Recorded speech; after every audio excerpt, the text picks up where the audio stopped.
I'm definitely want to see if our guest tonight is one of those kind of guys that apologizes. I'm thinking he's not, but let's go Me ahead and too.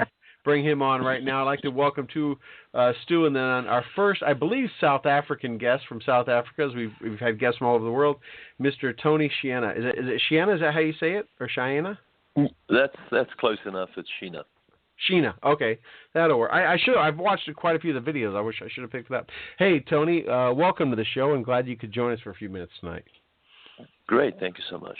Yeah. Hey, so reading your bio and have looked at your website and checked it all out and saw a lot of videos about you. But I'd like to, if you could, give our listeners and ourselves a little bit of background. There's a lot of reference to South Africa, and I believe that's where you grew up, and I'm assuming you served in the military there, and you kind of came from that part of the world. Is that correct? Yeah, I grew up in South Africa, and my first sort of foray into the security business was straight out of college in the government intelligence sector, and that's where I first started off. Yeah. Now I am CEO of Mosaic, which is a paramilitary company, a defense contracting company that operates in Iraq and a few other kind of hostile environments.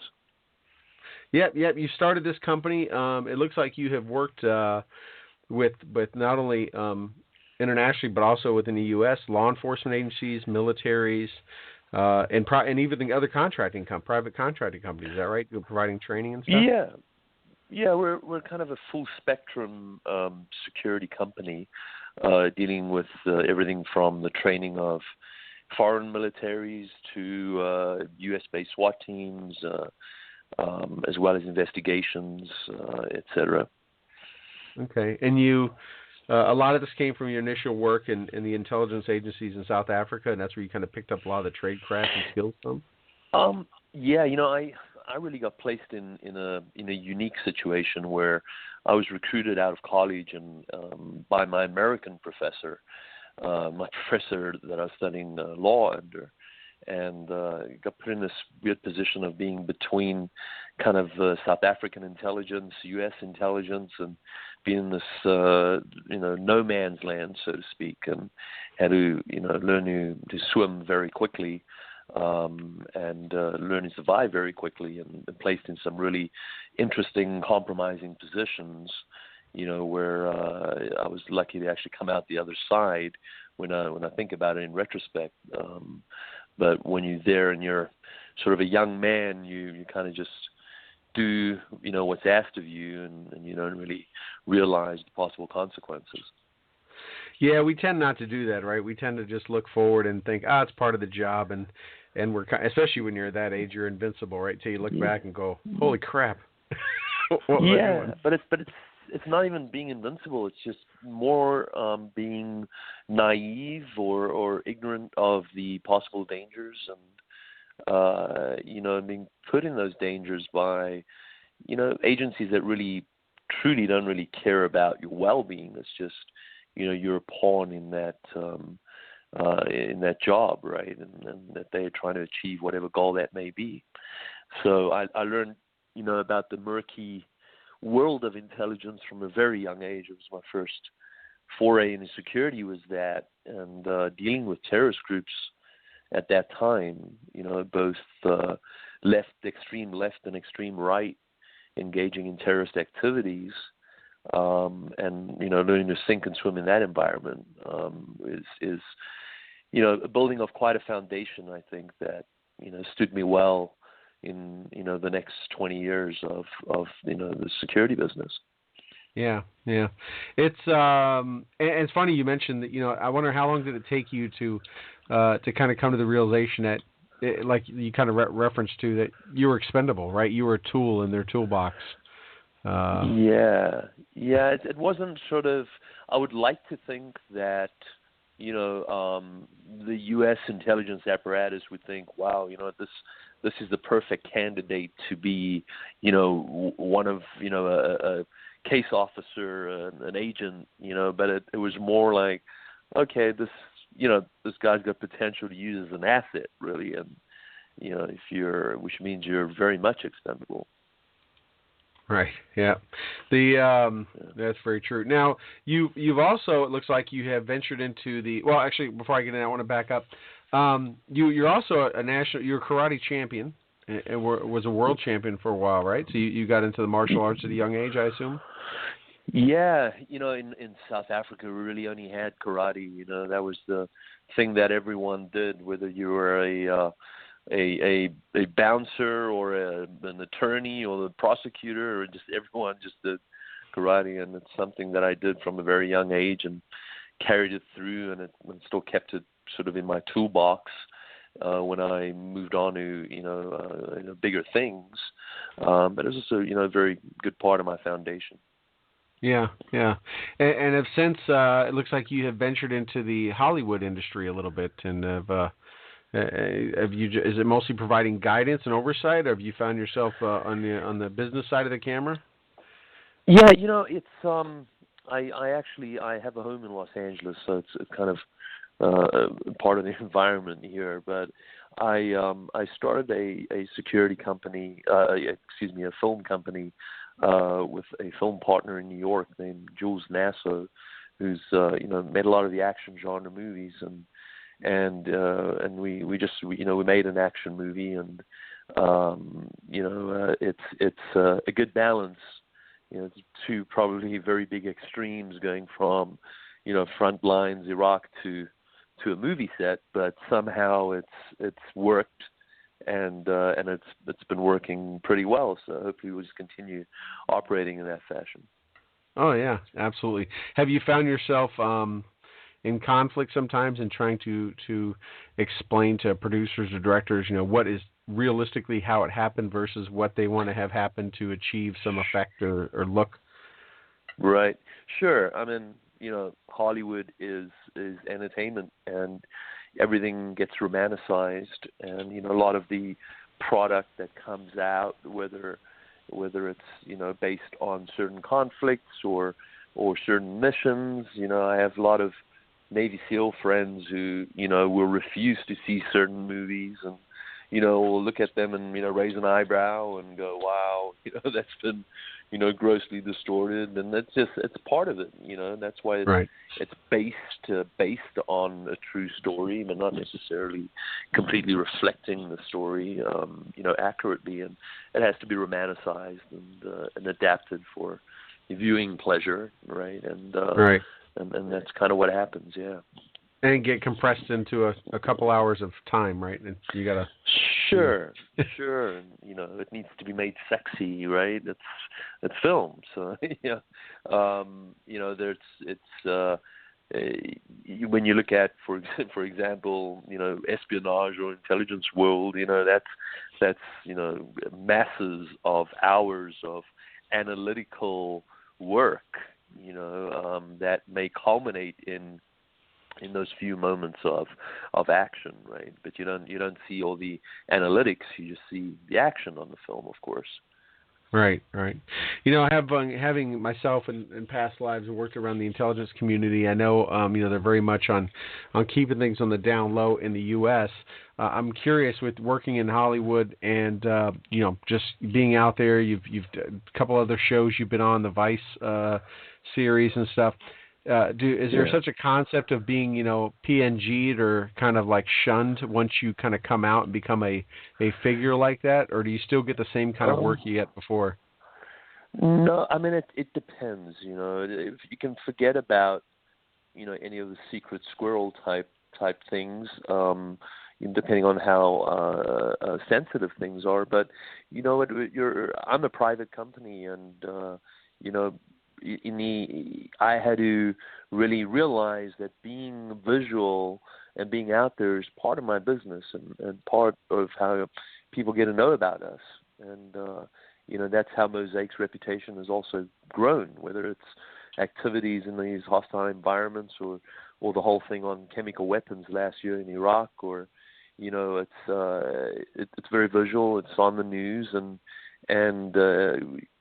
individuals as well as entities get to know about us, and and that's part of the business. But I have had situations lately, because I've personally become so visual where I've had, instances where intelligence community has kind of shied away from me a little bit, but those are current operatives in very high positions, and they don't really want to be associated with someone on paper that gets to be so visual, because whatever may happen in my private company, somehow press or whoever could try and piece it together and go, well, this individual or this company is linked to this head of this agency on a whole different level, or a different venture, or a different part of the security environment, but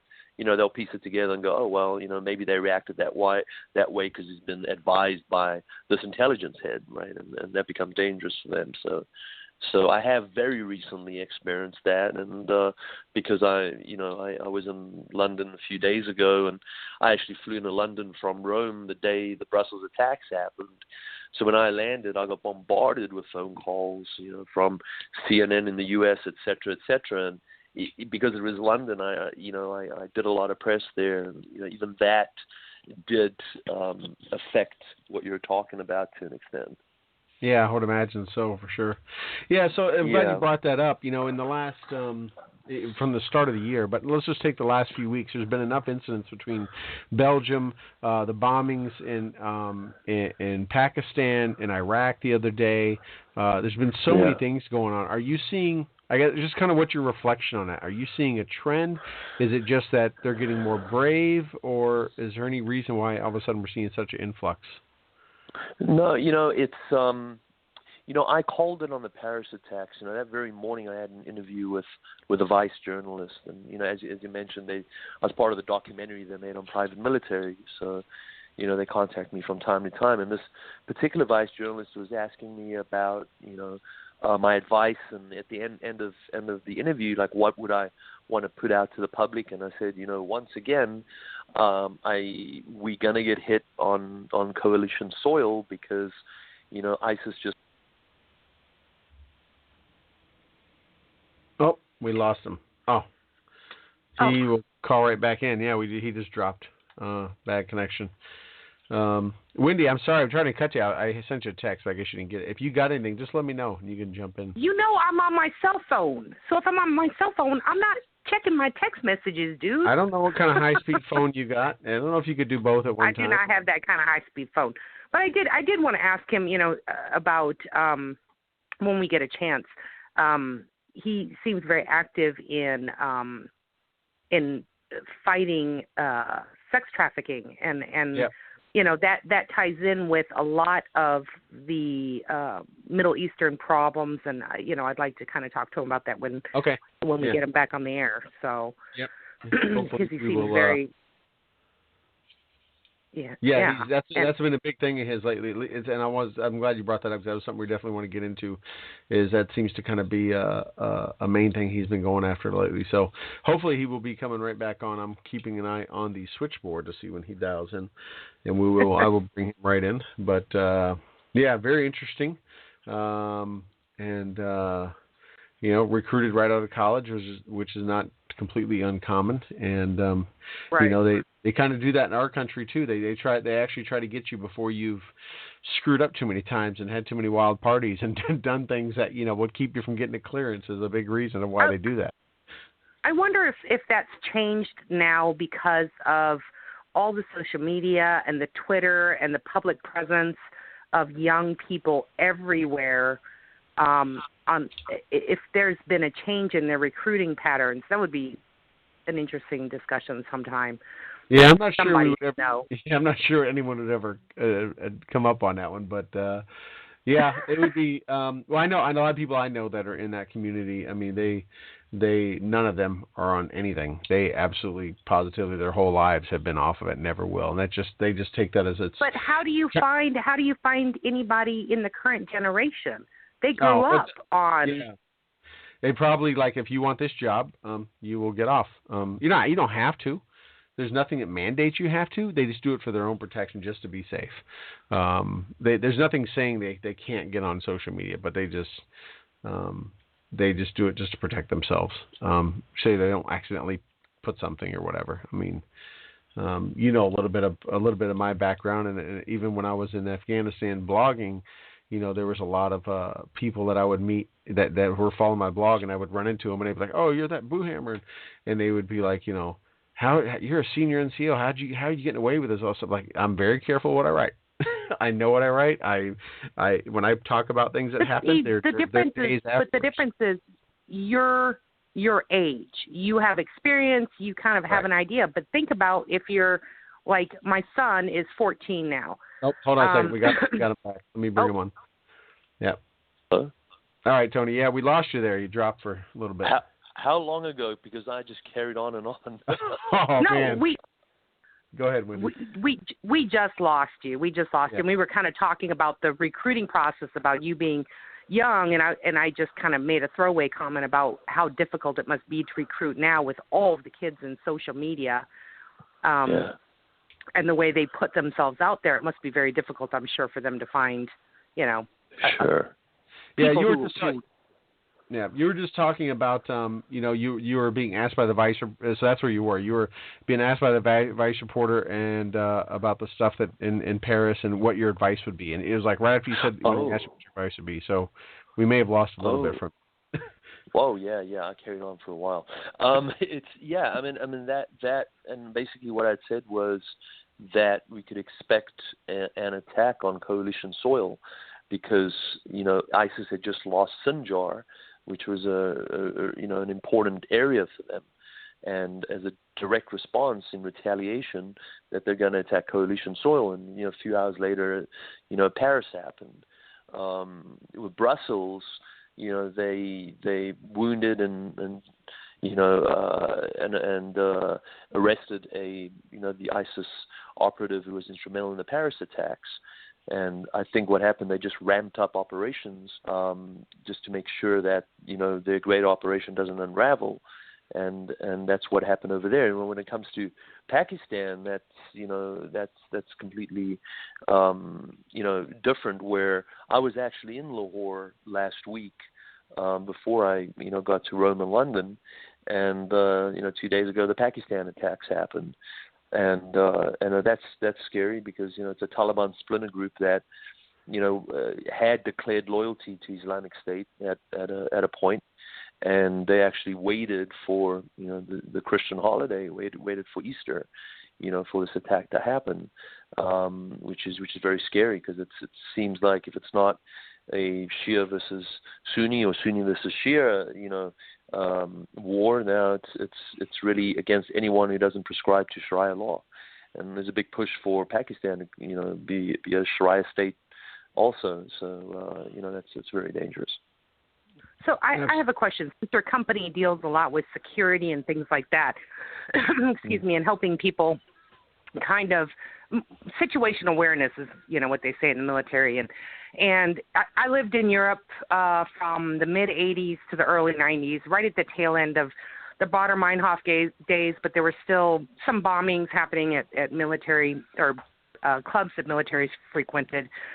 And the Europeans back then were very conscious of backpacks left around, bags here and there.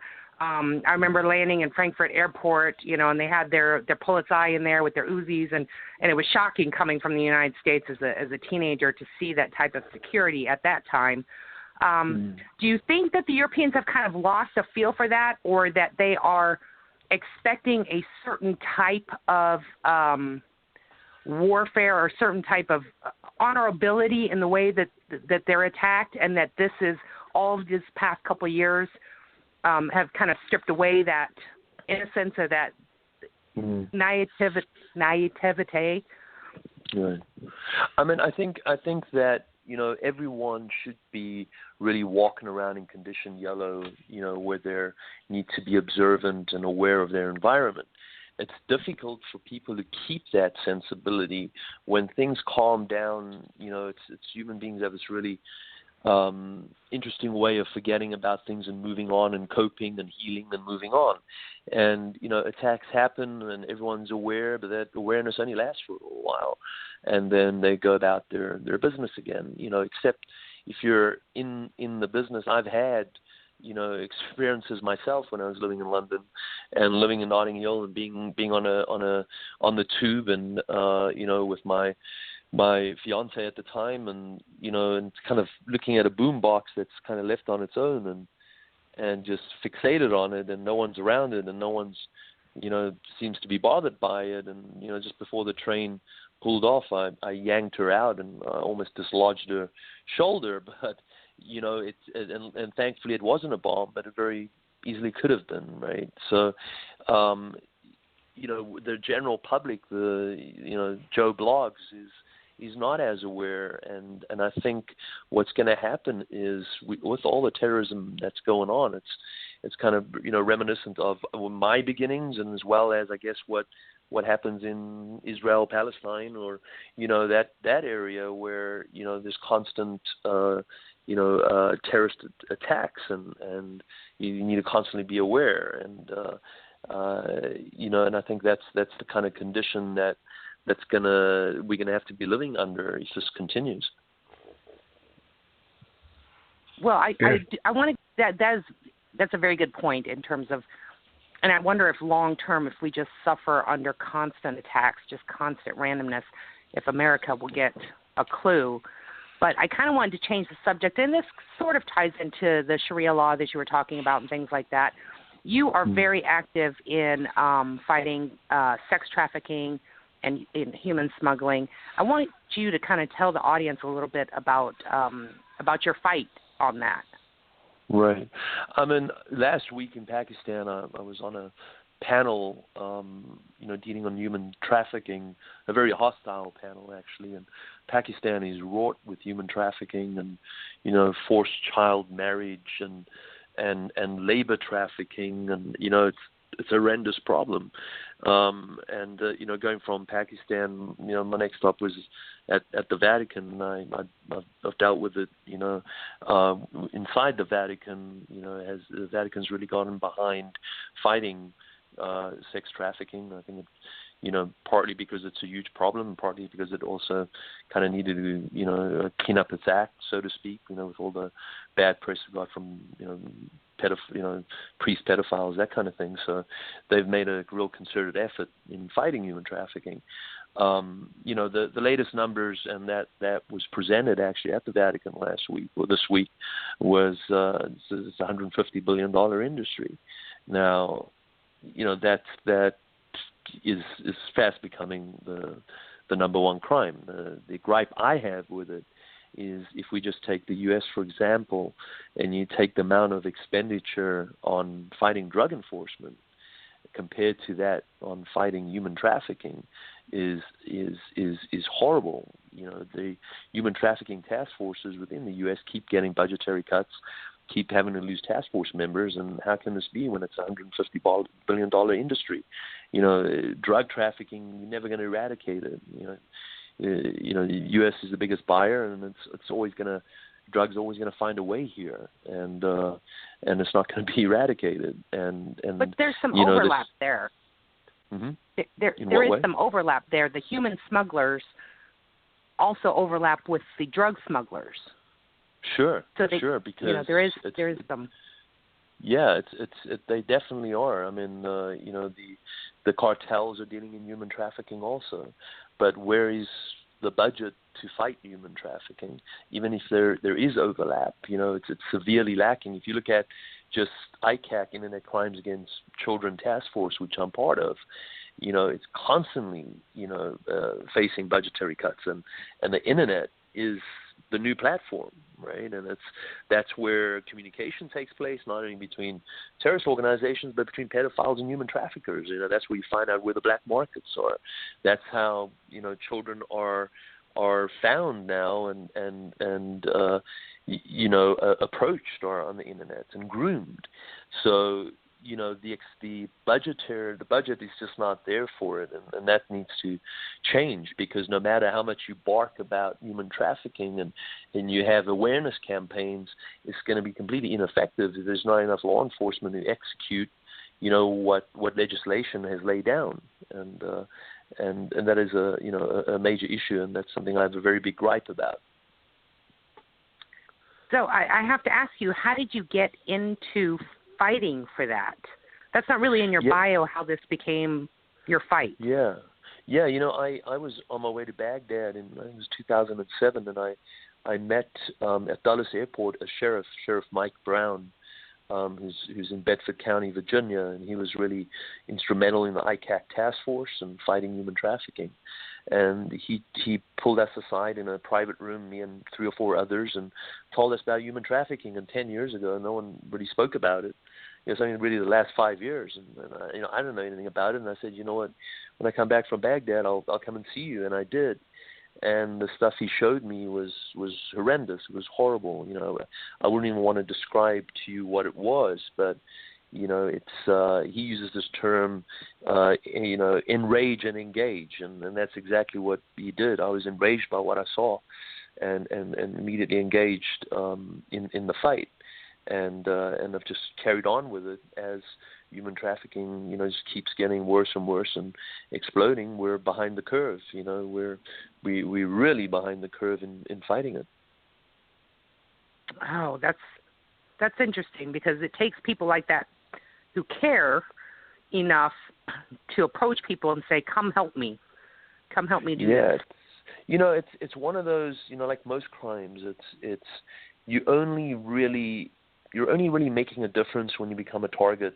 It's one of those scenarios, because it's $150 billion industry, and only once you really start impacting the organized crime revenue, do you become that target, and that means you're starting to hurt them.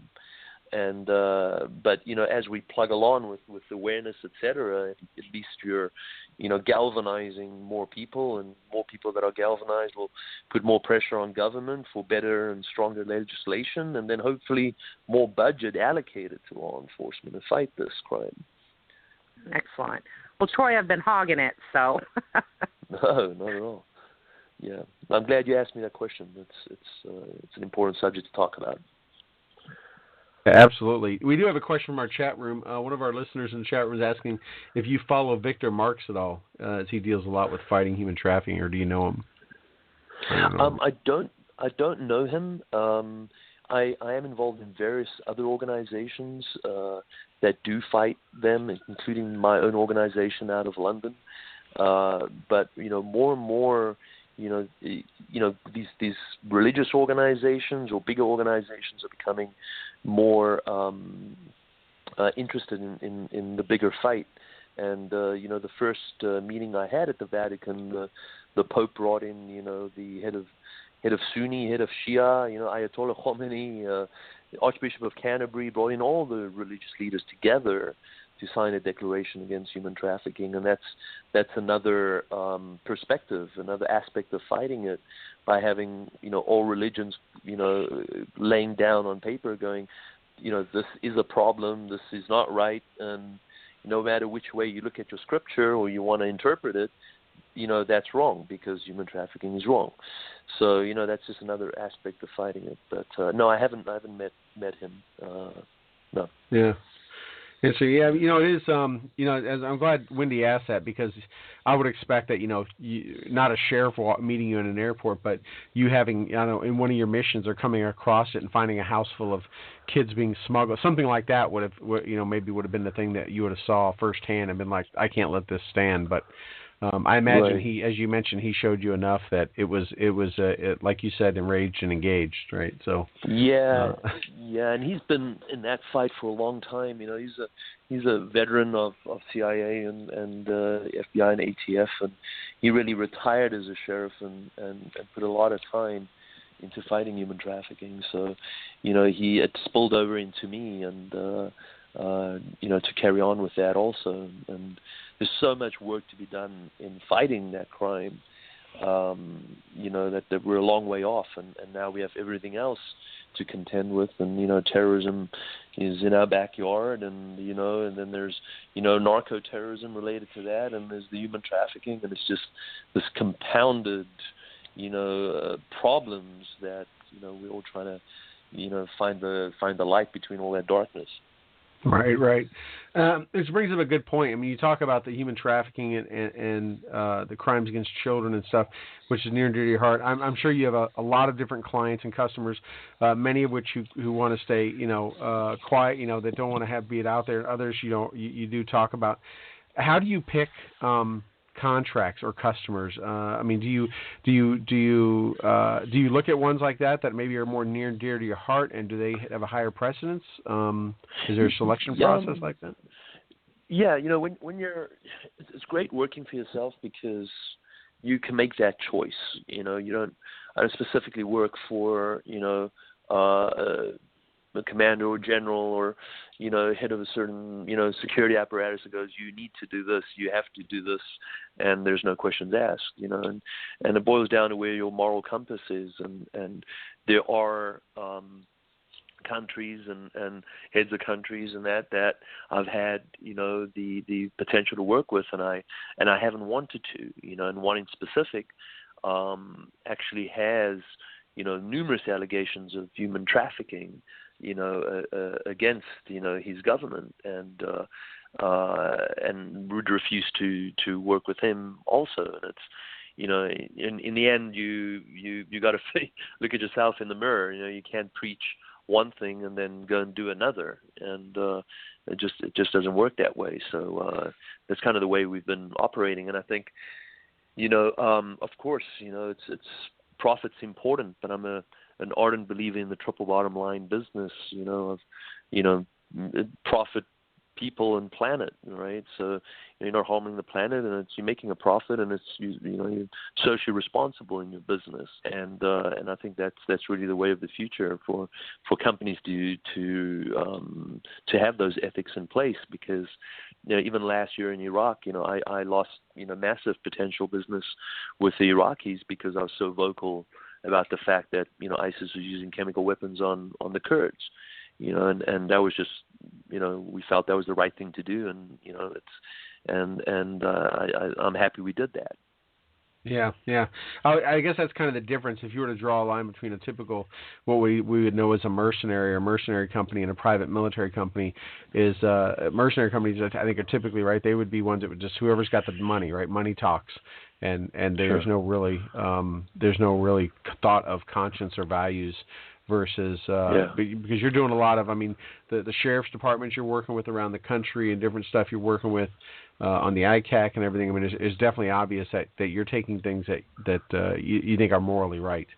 I mean, for example, Eritrea in Africa, that was one of the countries that, I didn't want to deal with, and firstly what they wanted was not in our scope. We wouldn't deal with that, and secondly, there are human rights abuses against them, and in specific human trafficking, I've ended up in sticky situations in the past where where it was completely unfounded, but I've had allegations against me, and I many years ago I trained the Cambodian special forces on the border with Thailand, and they were shooting rockets at each other on the border of this temple called Previa, and I trained about 100 of the Cambodian special forces, and and I had allegations against me saying, well, they Khmer Rouge, right, and the Khmer Rouge, they got to be 70, 80 years old, and they're like, no, well, the Khmer Rouge present, and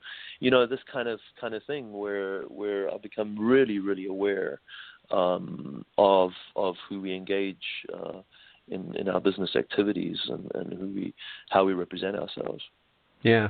Well, you're definitely a very busy guy. You have a lot of stuff going on. I imagine you have a team of people in your company that are doing the analytical work, right? Doing the background research, vetting possible clients or areas that you may go into.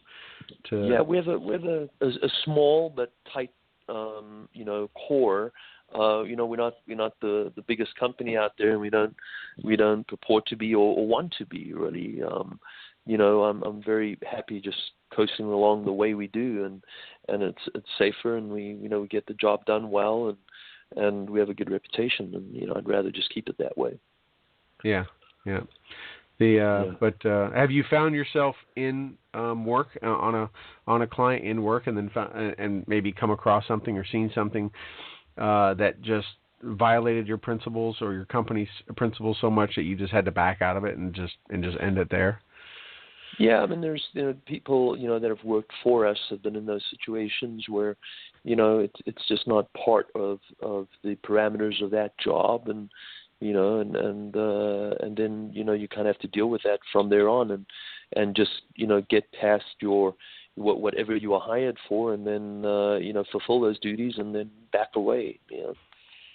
Right.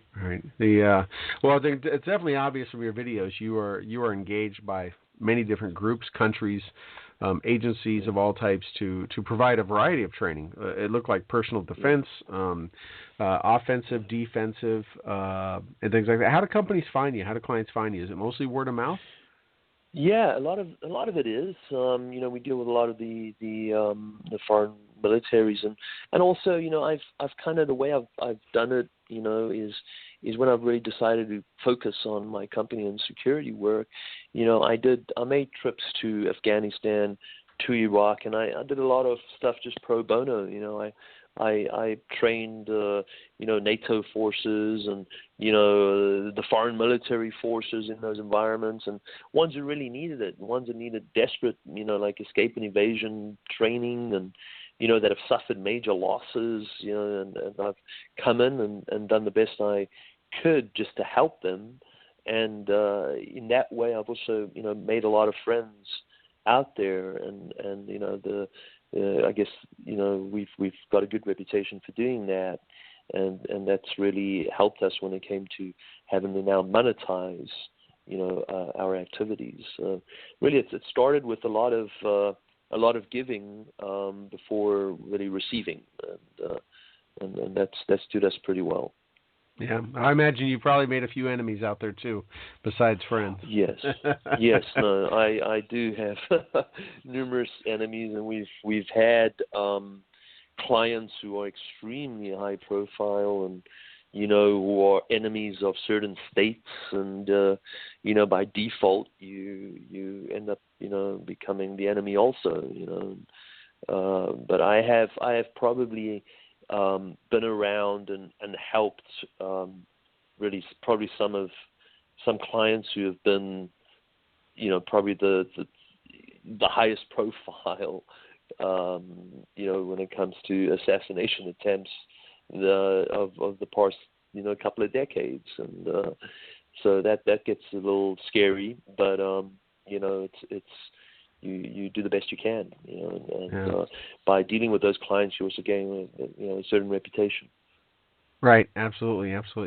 Well, hey, Tony, it's been great for you to be on with us tonight. I really appreciate it. I don't want to take up too much more of your time, but is there anything you want to leave our listeners with? Anything we haven't covered that you think is pretty important you want to make sure that you get the word out about? Anything you have coming up in the future or anything? No, I think we've had quite a comprehensive chat, and I've thoroughly enjoyed it. Thank you. All right. Well, we want to make sure everyone knows they can check out your company at mosaicSEC.com, mosaic.com, or they can or find out a lot about you at your own personal website at TonySchiena.com.